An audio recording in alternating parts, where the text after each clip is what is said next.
ఎప్పటికప్పుడు వార్తల కోసం దండూరా జనం గుండె చప్పుడు న్యూస్ ఛానల్ ను సబ్స్క్రైబ్ చేసుకోండి. బెల్ బటన్ ను క్లిక్ చేయండి, లైక్ చేయండి, షేర్ చేయండి.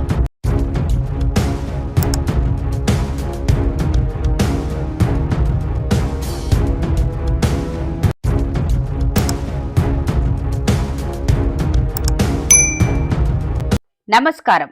దండోరా న్యూస్ కి స్వాగతం. దండోరా న్యూస్ వెల్దుర్తి. మెదక్ జిల్లా వెల్దుర్తి మండలంలోని ప్రభుత్వ పాఠశాలలో శిక్షణ సప్తాహ కార్యక్రమం జోరుగా కొనసాగుతోంది.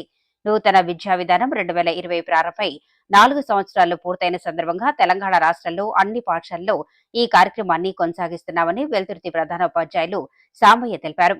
ఈ రోజు శిక్షా సప్తాహ కార్యక్రమంలో పురాతన కట్టడాలు, పురాతన ఆలయాలు సందర్శించే కార్యక్రమాన్ని చేపట్టామని, వెల్దుర్తిలోని విఠలేశ్వర స్వామి ఆలయం పరిసర ప్రాంతాలపై విద్యార్థులకు క్షేత్రస్థాయిలో అవగాహన కల్పించినట్లు అధికారులు తెలిపారు. ఈ కార్యక్రమంలో ప్రధాన ఉపాధ్యాయులు సాంబయ్య, రిటైర్డ్ ఉపాధ్యాయులు వెంకటరమణ సార్, ఆర్ శ్రీనివాసరావు, నరసింహారెడ్డి, నవనీత, అమూల్య, వెంకటరెడ్డి, జయసుధ, రేణుక తదితరులు పాల్గొన్నారు. మనము ఈ గ్రామంలో ఉన్నటువంటి పురాతన కట్టడమైనటువంటి విఠలేశ్వర స్వామి దేవాలయం, తర్వాత ఈ కట్టడాల గురించి వీటిని మనము ఈరోజు సందర్శించడం జరుగుతుంది. మరి ఈ సందర్శనలో భాగంగా ఈ గ్రామస్తులు తర్వాత ప్రధానోపాధ్యాయులుగా రిటైర్ అయినటువంటి వెంకటరామ సార్ గారిని ఆహ్వానించడం జరిగింది. ఎందుకంటే వెంకటరామ సార్ గారి యొక్క సేవలు మన ఎంఈఓ గారు పనిచేస్తున్నటువంటి ఎంఈఓ గారు కూడా వారు కూడా కలిసి పనిచేయడం జరిగింది.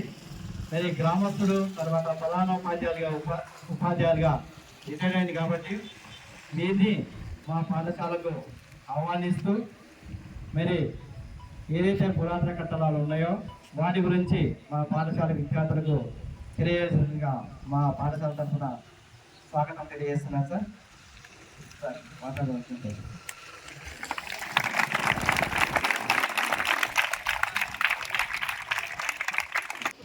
శిక్షా సప్తాహం సందర్భంగా నన్ను ఆహ్వానించినటువంటి వెల్దుర్తి హై స్కూల్ ఉపాధ్యాయులు విద్యార్థులకు నా కృతజ్ఞతలు. ఎందుకోసమంటే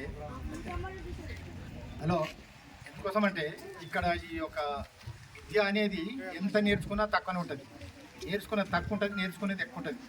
అది ఏమన్నానంటే మనము విద్యకై రమ్ము విశ్వసేవకై బొమ్ము, ఎంతో ఇప్పుడు ఈడికెళ్ళి చురు చేస్తే ఇప్పుడు ఈ కాలేజ్ దాకా అన్ని కూడా నేర్చుకోవచ్చు, అయినా ఇంకా నేర్చేవలసి చాలా ఉంటుంది.